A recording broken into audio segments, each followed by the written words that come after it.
Get out of that wheelchair right now, or you're going to die. The urgency in the voice behind me was unmistakable as I desperately gripped the wheelchair's brakes. Tyler's cheerful voice echoed, but my focus was on halting the accelerating wheelchair. We were meant to celebrate our love that day, but instead, anger consumed me more than sadness. In the struggle against the unstoppable wheelchair, frustration reached its peak. Suddenly, the wheelchair jolted, and I was thrown off, consciousness slipping away. The next day, I woke up in a hospital room, with Tyler tearfully beside me on the next bed. Amy, you're okay. I got hit by a car, my leg. Tyler's voice cracked with emotion as he revealed his own injury. He pulled off the blanket, revealing his amputated leg. You're going to help me, right? We're married, he pleaded. I refused. Tyler was dumbfounded, unable to comprehend my rejection. Who's going to help me then? He asked, bewildered. I decided to express my feelings. My name is Amy Moore. I'm a 45-year-old illustrator. I used to be active, participating in national swimming competitions during my student days. But 2 years ago, I fell ill, losing the strength in my left leg. Now I live in a wheelchair. Tyler, you changed after my illness. You started demanding money from my family for accessibility modifications and a helper. When I used my savings for it, you still complained. I can't understand you anymore. Despite his objections, I used my savings and year-end bonus to make our home accessible and hired a housekeeping service. Tyler's constant complaints about the helper's work drove me to the edge. One day, I exploded in anger. Why do you say such rude things?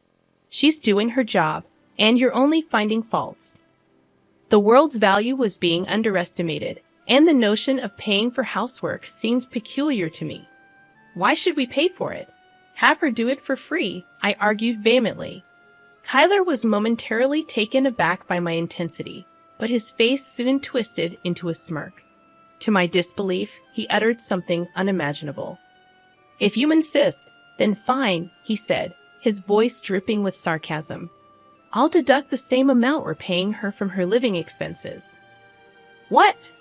I felt lightheaded, struggling to grasp Tyler's incomprehensible decision. We'd have been paying the woman in charge around $1,000 a month. Half of that amount came from my own contributions to our living expenses.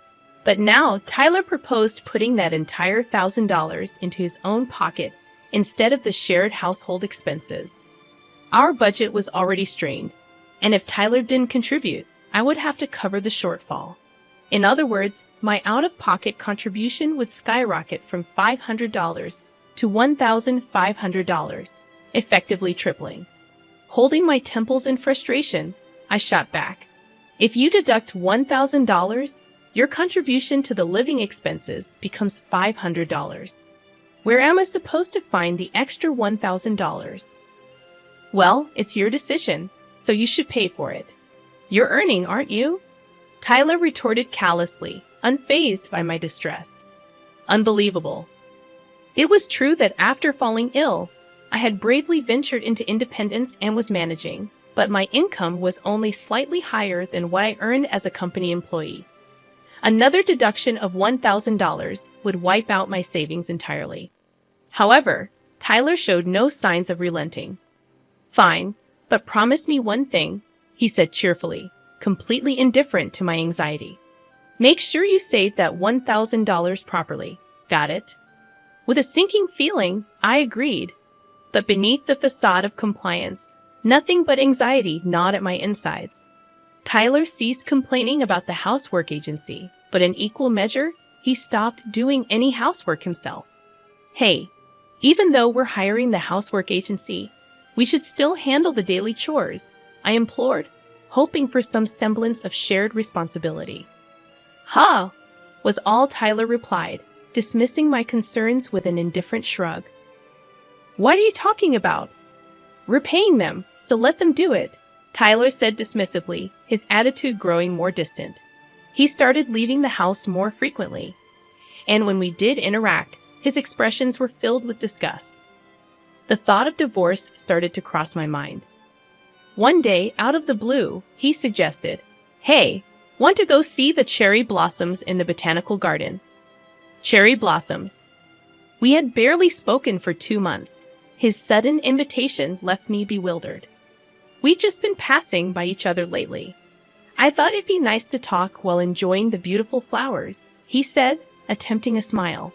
Relieved by the prospect of conversation, I agreed hesitantly. As we strolled, he pushed my wheelchair, and we engaged in trivial conversation, which somewhat eased my troubled heart. Maybe our recent discord was because we hadn't been communicating enough. Just as I began to entertain that idea, Tyler dropped a bombshell. You know, I'm out of money. I really need your insurance money soon. What? I barely heard his words as my wheelchair suddenly started descending a slope, pushed forcefully by Tyler. Panicked, I desperately reached for the brakes. You better get out of that wheelchair fast, or you're gonna die. Tyler's cheerful voice echoed from behind, even as I struggled to stop the accelerating wheelchair. Fueled by anger, I pulled the wheelchair's brakes with all my strength. The wheelchair screeched to a halt, but it was too late. The tire had caught on something, and I was thrown from the wheelchair. There was a loud noise, and then darkness swallowed my consciousness. When I woke up the next day, I was in a hospital room. Glancing sideways, I saw Tyler crying on the next bed. After a while, he noticed I was awake and spoke with a fake smile. Amy, you're safe. I was hit by a car, and my leg. His emotions escalated, and he tore off his blanket, revealing his body with only one leg attached. You'll help me, right? We're husband and wife, after all, he implored. I refuse, I replied firmly. Tyler was left speechless, unable to comprehend my refusal. Why would you refuse to help me? He stammered. Why should I take care of someone who pushed me down a hill just to get insurance money? I exclaimed, letting out all the pent-up emotions. I regret trusting you. If apologies could fix everything, we wouldn't need the police. My words drained the color from Tyler's face. I continued, not allowing him to interrupt. Weren't you supposed to be saving $1,000 a month for me? What happened to that? I asked accusingly. I am doing that, he replied, his voice shaky. Oh, really? Then use that money to pay for this hospital stay, I challenged him. Tyler stuttered in a panic, realizing he couldn't fulfill his promise. It became evident why I knew his financial situation. I had been managing our accounts. When our relationship was good, I didn't check his finances, but when he failed to deposit the agreed sum, I took matters into my own hands. I discovered he had been sending the money elsewhere, to a woman. I hired a detective and uncovered Tyler's deceitful web. Not only had he cheated on me, but he had also fathered a child with his affair partner. The money he had been diverting was meant as child support for this 4-year-old girl. It was a shocking revelation. I couldn't help but add another twist to the tale. You've been supporting someone else's child, Tyler. Have you been visiting her? I questioned, enjoying the shock registering on his face. About a month now, I added casually, watching Tyler's jaw drop in disbelief. He had been living a lie, unaware that the child he thought was his own wasn't biologically related to him. What are you talking about? She's my child. Tyler protested, confusion etched across his face. His belief in the situation was so strong that I couldn't help but burst into laughter. You really thought I was the reason we couldn't have kids? I said between fits of laughter, his naive expression fueling my amusement. That's a lie. Tyler's face drained of color. In reality, we've been undergoing infertility treatments for 3 years since our marriage, I revealed, explaining that Tyler was the reason we couldn't conceive. But I kept it from you, following my father-in-law's advice. He feared it would shatter you emotionally. Tyler was left stunned, processing the truth. The reality was far different from the world he had constructed in his mind. In his disbelief, Tyler reached for his smartphone and dialed someone's number, probably his affair partner. Hey, did you have an affair? Is the child not mine? He shouted into the phone. Listening to his heated conversation, I couldn't suppress a chuckle. Did you have an affair too? Tyler accused, his voice growing sharper. But my laughter drowned out his words. The call was abruptly cut off from the other end, leaving Tyler fuming. He tried repeatedly to reconnect, but his attempts were in vain. Frustrated, he muttered about his affair partner's greed, seemingly forgetting my presence. I interrupted his tirade. Sorry to interrupt your heated conversation, Tyler, but we're not done talking. His eyes widened in dread, realizing that the conversation was far from over. Tyler's realization that I was there seemed to jolt him back to reality. I regained control of the conversation with a smile, asking, "Do you recall signing the papers when we decided to save the $1,000 you spent?" Huh. Tyler's demeanor showed his clear intention to renege on his agreement. I sighed, unsurprised by his attitude. It appeared he had planned to back out from the start. I grabbed my smartphone from the table and showed him a photo. See, it's written here. In case of misuse, divorce, and the entire amount spent up to the discovered month will be paid to the wife, Amy.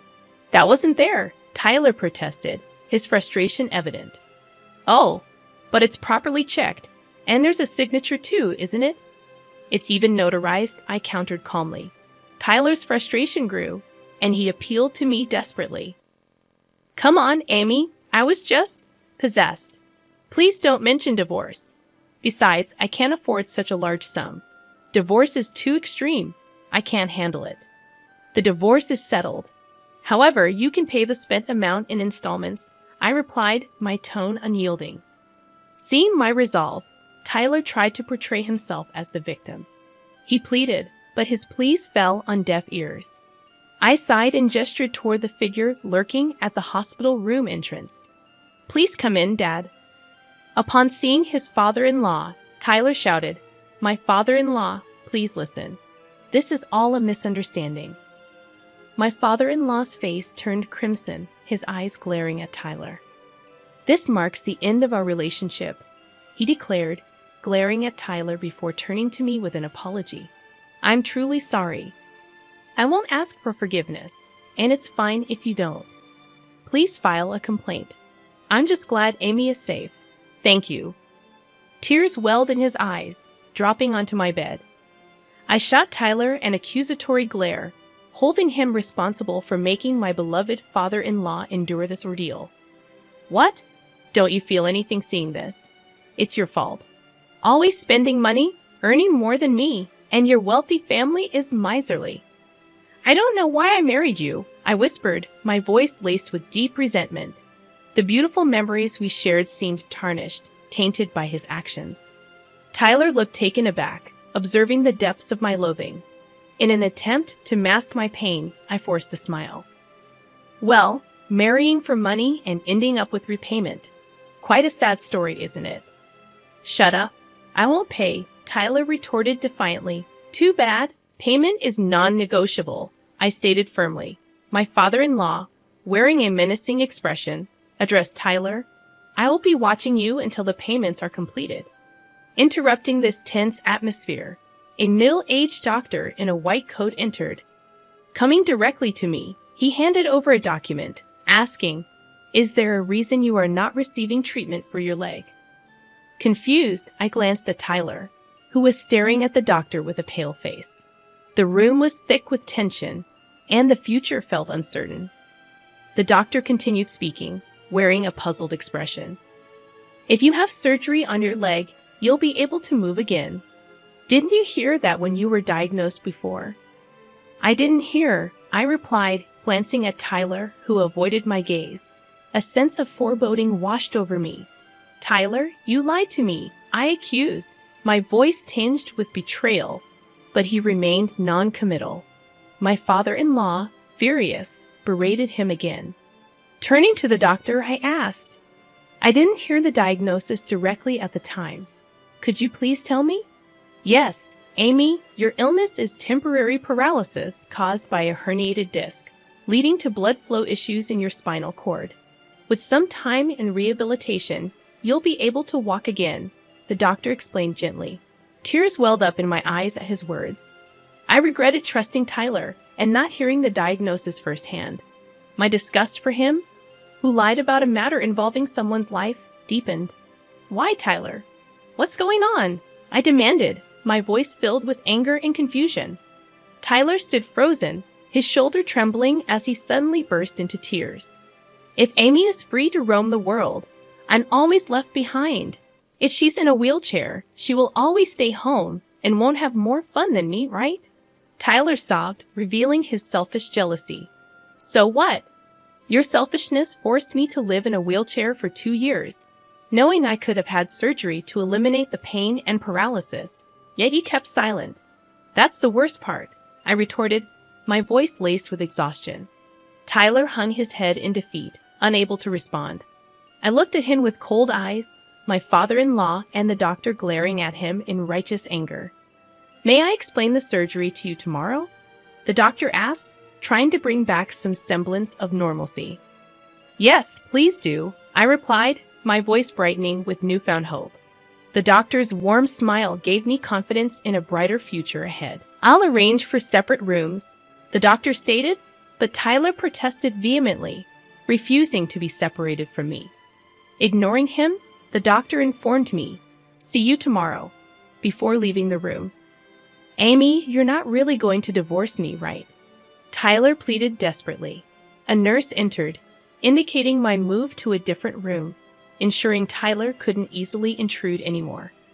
Tyler resisted fiercely, his loud refusals ignored. The nurse wheeled me away, leaving Tyler screaming behind me.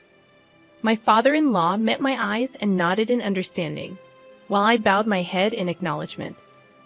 That was the last time I saw Tyler. A few months later, divorce papers arrived through my lawyer, marking the end of our tumultuous relationship.